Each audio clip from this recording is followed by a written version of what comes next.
It's great to have you with us for this program on RT International. So with winter fast approaching and thus demands on energy on the way up, the German parliament on Friday ruled to extend the lifespan of 3 nuclear power plants.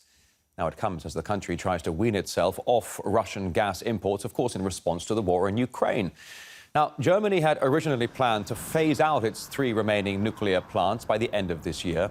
But in light of the energy crisis, the Chancellor has ordered them to continue operating until at least mid-April as the country scrambles just to keep the lights on.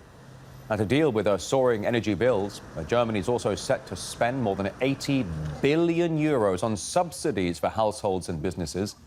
And some of the funding could be met with a windfall tax on the current huge profits of energy producers. Well, we can learn more right now on the programme and join former German MP for the Alternative for Germany party, Hansjörg Müller, joining us here on RT International. A very warm welcome to you, sir. First off, as a German citizen yourself, how concerned are you about the state of the soaring energy bills? We've got about a 3-second delay in this signal right now.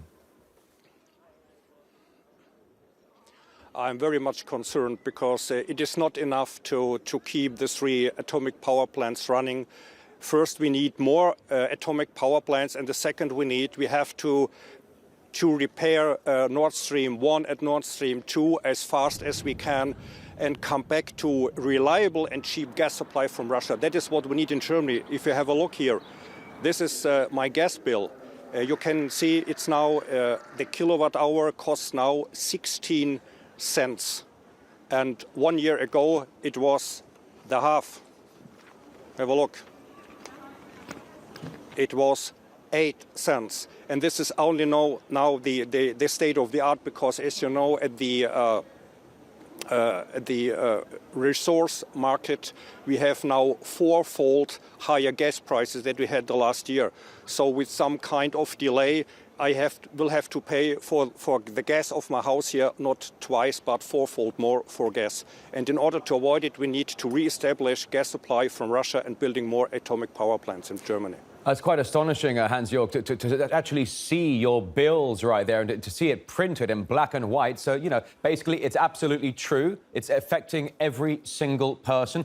What about, though, people are saying there might be a choice down the road between heating and eating? I mean, it does sound a bit dramatic, but what about the lower echelons of the class? I mean, what about the poorer people? Are they going to struggle during this winter, do you think? Yes, between 15 and 20% of German population are the lower ones, and they really now have to choose between eating and heating. That's unbelievable. We are allegedly one of the richest countries in the world. Yes, we were one of the richest countries in the world before our own, in inverted commas, before our own government decided to destroy German economy completely in order to fulfill the orders of the big brother in Washington. It's a shame. You're completely right.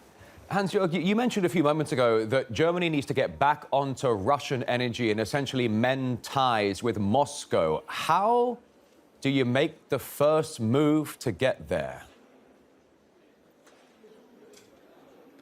The first move to re-establish good ties with Russia, you mean? Yes, exactly. Yeah. You know, I was member of parliament. I was one of the mightiest figures in Alternative for Germany party during the last term of office. And I was not allowed to come back to parliament. Of course, formally I was allowed. But a coalition of dark sides of the force inside and outside my own party, they did everything to prevent me from coming back to parliament and to become again director of our parliamentary group. Why did it happen? Because personally, I was too dangerous for the system, but the system that did a very big mistake. They thought if they expel me from parliament, I won't open my mouth anymore. I won't be active anymore. No, that's not true. I'm here standing on the streets of my hometown Würzburg in Germany, and we will collect a huge movement of ordinary citizens. We, the citizens of Germany, we have now the duty to save our country against this criminal political government of so-called Germany, which is nothing more than an American colony. I wanted to ask you, because those are pretty strong words coming from you, Hansjörg, but what about the discrepancy between German politicians and the German people? Because, I mean, frankly, if I was a politician right now, I'd be very, very worried about my longevity, my political shelf life. Is there a growing sense among the German public there that people are getting fed up with their politicians because they're not taking the country down the right path? Unfortunately, they are becoming aware. The political class is becoming aware of being pressed into the corner. They are not aware of the fact that they pressed themselves into the corner. Because we elected them. We want them to defend our rights. We want them to defend our interests. But what they did on the opposite, they exert American interests at the expense of our own German people. Yes, they have become aware of it, but the consequences they draw out of it are not the right ones. The consequences should be, okay, we made a mistake. Let's open ourselves to talks with our citizens. This would be the right consequence. But the consequences that are drawn now are the opposite ones. Huge oppression of public opinion. Maybe after this interview, I can be arrested. Yes or no, I don't know. But I don't shut my mouth. But the consequences that are drawn today are the typical consequences of totalitarian states. Every citizen who really dares to defend its democratic interests is labeled a so-called fascist, is labeled a so-called anti-democrat, which is not true, because the anti-democratic movement is now being done by the politicians themselves. Hansjörg, you mentioned that German politicians are really working in America's interests. I guess you need to ask yourself, you know, it's very important to know who your friends are these days. I mean, the Russian government has come out in recent weeks and said that the UK masterminded the attack, the bombing, the sabotage of the Nord Stream pipeline. So there are your friends in the UK who sabotaged the Nord Stream. Of course, Langley, Virginia and America will have given a nod of approval because they're selling LNG now to Europe at least 4 times the price. Meantime, Hansjörg, we're seeing protests across major European cities. What do you forecast for the people's movement? Do you think more demonstrations are going to come as the winter continues?